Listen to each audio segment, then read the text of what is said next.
마태복음 13장 24절에서 30절까지의 말씀을 우리 천천히 함께 읽도록 하겠습니다. 함께 읽습니다. 예수께서 그들 앞에 또 비유를 들어 이르시되 천국은 좋은 씨를 제밭에 뿌린 사람과 같으니 사람들이 잘 때에 그 원수가 와서 곡식 가운데 가라지를 덧뿌리고 갔더니 싹이 나고 결실할 때에 가라지도 보이거늘 집 주인의 종들이 와서 말하되 주여 밭에 좋은 씨를 뿌리지 아니하였나이까. 그런데 가라지가 어디서 생겼나이까. 주인이 이르되 원수가 이렇게 하였구나. 종들이 말하되 그러면 우리가 가서 이것을 뽑기를 원하시나이까. 주인이 이르되 가만두라. 가라지를 뽑다가 곡식까지 뽑을까 염려하노라. 둘 다 추수 때까지 함께 자라게 두라. 추수 때에 내가 추수꾼들에게 말하기를 가라지를 먼저 걷어 풀사르게 반으로 묶고 곡식은 모아 내 곳간에 넣어라 하니라. 아멘. 마태복음 13장에서는 7가지의 비유가 등장한다고 말씀드렸습니다. 오늘은 그 7가지의 비유 중에 두 번째 비유인 가라지 비유입니다. 자, 우리가 함께 첫 번째 비유가 씨 뿌리는 자의 비유였고, 그 씨 뿌리는 자가 4가지의 땅에 뿌려진 씨에 대한 이야기를 말씀드렸습니다. 그리고 오늘 이어지는 말씀은 가라지 비유입니다. 두 비유가 비슷한 모양을 가지고 있습니다. 밭이 있고 또 씨 뿌리는 자가 동시에 등장합니다. 하지만 오늘 함께 읽었던 가라지 비유는 핵심이 있습니다. 핵심은 심판이 더디 오게 되는 이유에 대해서 말씀하고자 하는 것이 바로 가라지 비유의 내용이라는 것이죠. 자, 오늘 본문을 우리 함께 살펴봅시다. 잘하기 때문에 빠르게 좀 넘어가도록 하겠습니다. 예수님은 천국은 이렇다라고 말씀하십니다. 천국은 좋은 씨를 제밭에 뿌리는 사람과 같다라고 말씀합니다. 가라지 비유는 씨 뿌리는 자의 비유와 같은 소재를 다루고 있죠. 그래서 우리가 쉽게 해석하는 밭과 씨라는 것, 바로 당시 유대인들도 일상에서 쉽게 접할 수 있는 이야기들을 예수님은 비유를 통해서 설명하십니다. 그 목적은 무엇이겠습니까? 가까운 이야기를 통해서 이해하기 쉽게, 깨닫기 쉽게 이렇게 비유하셨다는 것이죠. 그 비유의 내용을 살펴보면 사람들이 잘 때라는 상황에서 시작됩니다. 그때 원수가 와서 밭 가운데 가라지를 뿌리고 갔다라고 말하고 있습니다. 그래서 밭에 곡식과 가라지가 함께 자라게 되는 그런 환경이 만들어졌습니다. 자, 사람들이 잘 때라는 것은 무엇을 의미하겠습니까? 자, 바로 방심하고 있을 때, 아차하고 있을 때 사단이 와서 원수 사단이 와서 가라지를 뿌리고 갔다라는 것을 말합니다. 여기서 가라지는 아마 독보리로 보여집니다. 밀과 보리처럼 생겼지만 좀 자라야지 구분되는 곡식이라고 합니다. 이 곡식의 열매는 독성이 있어서 섭취하면 어지러움증이나 중독 증상을 일으키는 사람의 몸에 아주 안 좋은 그러한 식물이라고 말합니다. 사단이 그러한 식물을 밭에 씨앗을 뿌림을 통하여서 자라게 만들었다는 것이죠. 이것이 의미하는 것이 무엇입니까? 사단은 성도가 방심하고 있으면 우리가 자라지 못하도록 가라지를 뿌려서 우리를 방해한다. 우리의 자람을 방해한다는 것을 의미합니다. 그래서 이 씨앗이 가라지가 뿌려진 것을 알고 종들이 집주인에게 달려가죠. 그리고 말합니다. 가라지가 자라고 있습니다. 그러자 원수가 가라지를 뿌리고 간다는 사실을 주인이 깨닫게 되었습니다. 그래서 종들이 또 말하죠. 이 가라지를 뽑을까요? 라고 물어보니까 주인은 말합니다. 가라지를 뽑지 말고 그대로 두라 라고 명령하죠. 이유인즉 가라지를 뽑다가 곡식이 상할까 염려했기 때문입니다. 그래서 둘 다 언제까지요? 추수 때까지 함께 자라게 두어라 라고 말합니다. 추수 때까지 바로 이 곡식을 보호하기 위해서 가라지까지 함께 자라라고 말합니다. 추수할 때가 언제겠습니까? 바로 심판의 날을 의미하는 표현입니다. 추수 때 주인은 먼저 가라지를 불사르게 단으로 묶습니다. 그리고 곡식은 모아서 곡간에 넣어라라고 명령하게 됩니다. 가라지와 곡식은 함께 자라지만 추수날이 되면 확연하게 다른 길을 구별되어서 다른 길을 가게 됩니다. 가라지는 불살라지지만 곡식은 곡간에 놓이게 된다는 것이죠. 이 내용을 오늘 함께 읽지는 않았지만 36절에서 43절 말씀은 이 비유의 해석을 다루고 있습니다. 자, 36절에서 43절 읽지 않았지만 내용들을 좀 설명하면 이겁니다. 제자들이 예수님께 가라지 비유에 대해서 설명해 주세요. 그것의 뜻이 무엇입니까? 라고 묻게 됩니다. 그러자 예수님께서 설명하죠. 설명의 내용을 요약하면 이겁니다. 좋은 씨를 뿌리는 이는 인자, 예수님이시고 밭은 세상이다. 또 좋은 씨는 천국의 아들들, 주님께 속한 자들이고 가라지는 악한 자들의 아들들, 사단에게 속한 자들이다.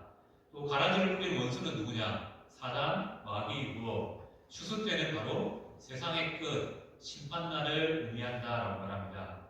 그리고 추수꾼으로 천사들을 보내겠다라고 말씀하시면서 이 비유의 의미가 이렇다라고 말씀하고 있습니다. 그리고 이어지는 40절 말씀을 통해서 예수님은 가라지를 거두어 불에 사르는 것 같이 세상 끝에도 그러하리라라고 말씀하십니다. 이는 마지막 날이 심판이라는 것을 의미하는 것이죠. 심판날 예수님은 천사들을 보내서 예수님과 함께 이 심판을 수행하실 것이다 라는 것이죠. 그리고 41절 말씀에 보면 넘어지게 하는 것이라는 표현이 있습니다. 이는 지체를 실족하게 하는 일을 의미합니다. 마태복음은 지체를, 형제를 실족하게 하는 죄가 크다라는 것을 반복적으로 말하고 있고 중대한 죄라고 말합니다.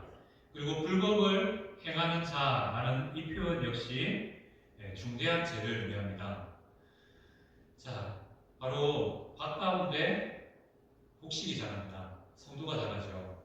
하지만 가라지와 같은 사람도 함께 있다는 것을 말합니다. 우리는 세상을 살아가면서 신자와 불신자가 함께 섞여서 살아가는 세상을 살아간다는 것이고요. 그것을 또 교회에 적용하면 우리가 조심해서 말해야 되지만 교회 내도 알곡과 가라지가 함께 있을 수 있다는 것을 의미합니다. 그것을 의미하는 것은 무엇입니까? 가라지가 있기 때문에 교회 가운데 누가 가라지인지 찾아봐라가 아니죠. 내가 혹여나 가라지가 되지 않도록 늘 주의하여 깨어 있어야 된다는 것을 의미합니다. 이렇게 악인은 넘어지게 하는 것과 불법을 행함을 통하여서 심판을 받아 결국 불에 사르게 된다. 지옥불에 던져진다라고 말합니다. 하지만 의인은 다르겠죠. 의인은 어떻게 됩니까? 그때 의인들은 자기 아버지 나라에서 해와 같이 빛나리라. 귀 있는 자는 들으라 라고 말씀하십니다.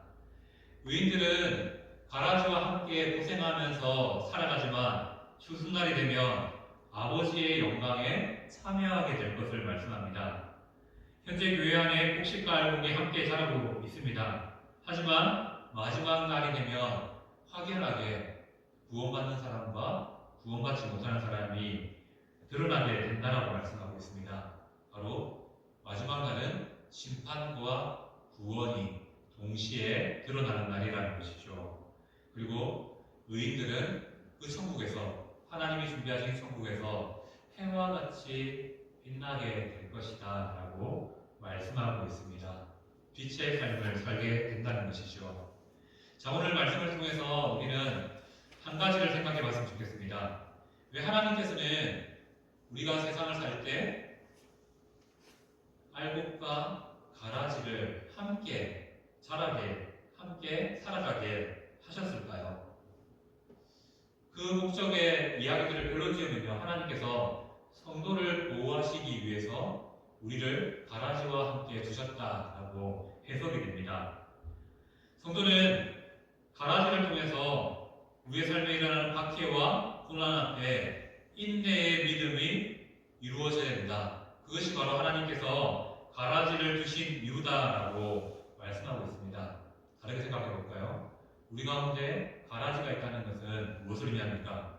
가라지는 바로 하나님께서 우리를 성숙하게 만들기 위해서 주신 것이다라는 것을 해석할 수 있습니다.